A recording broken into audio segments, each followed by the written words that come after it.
Et on vous le disait, selon un sondage IFOP, les Français ont de plus en plus de mal à partir en vacances avec la peur de se faire cambrioler. Mady Scheurer est avec nous ce matin, porte-parole de la Gendarmerie nationale. Bonjour. Bonjour.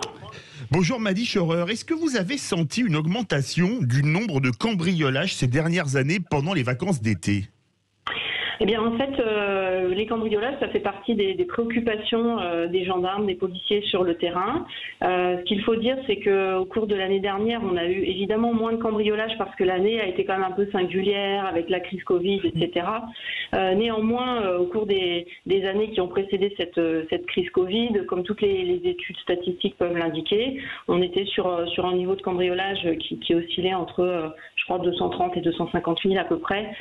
Donc, effectivement, c'est une préoccupation, mais on n'a pas plus de cambriolage nécessairement l'été que le reste de l'année, parce qu'en fait la délinquance, elle bouge aussi avec parfois les migrations de population pendant la saison estivale. Une chose est certaine, c'est que voilà, on donne un certain nombre de conseils à la population, évidemment, pour essayer de se prémunir contre ce type c'est de la délinquance d'appropriation, en fait, tout simplement. Ah bah justement, donnez-nous quelques conseils. Eh bien, en fait, en termes de conseils, alors déjà, le premier, ce serait de se signaler auprès des policiers et des gendarmes pour bénéficier d'un dispositif de sécurité, l'opération Tranquillité Vacances. On vient s'inscrire à la brigade ou au commissariat de police de son lieu de domicile. Et une fois que donc les services de sécurité ont connaissance de votre absence et de la date de votre absence, eh bien, ils incluent votre adresse dans le circuit de leur patrouille de façon à pouvoir vérifier l'intégrité de votre domicile, ce qui vous permet d'être rassuré alors que vous êtes absent. Donc d'autres conseils très simples, évidemment, ce serait de fermer les ouvertures, les volets, etc. Indiquer si on a un voisin de confiance que l'on va être absent, de façon à ne pas laisser, par exemple, des choses déplacées dans la boîte aux lettres ou des signes extérieurs qui pourraient prouver que vous êtes absent. Et puis parfois, c'est également des choses toutes simples comme laisser avec un petit programmateur à l'intérieur de chez soi une lumière qui pourrait s'allumer de façon intermittente pour simuler finalement une présence à son domicile. Voilà, des petits conseils simples en fait qui peuvent être appliqués par tout un chacun. Alors justement, il y a l'opération Tranquillité Vacances. Qu'est-ce que c'est que cette opération ? Vous pouvez nous l'expliquer ? Oui, bien sûr. Alors, elle est déjà ancienne, cette opération. Elle date de 1974. Donc, vous voyez que les cambriolages, finalement, c'était déjà quelque chose dont on parlait depuis très longtemps. Vous parlez d'un temps que les moins de 45 ans ne peuvent pas connaître, là. Très certainement.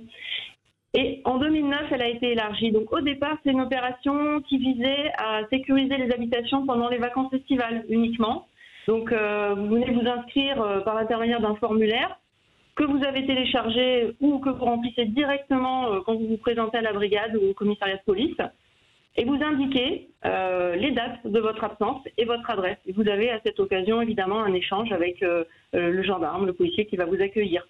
Et donc finalement, ensuite, puisqu'on a des outils très modernes, l'adresse de votre habitation va être intégrée dans une cartographie qui permettra donc aux gendarmes de passer plus spécifiquement devant chez vous pour vérifier tout simplement que tout se passe bien pendant votre absence. Donc c'est important de le faire.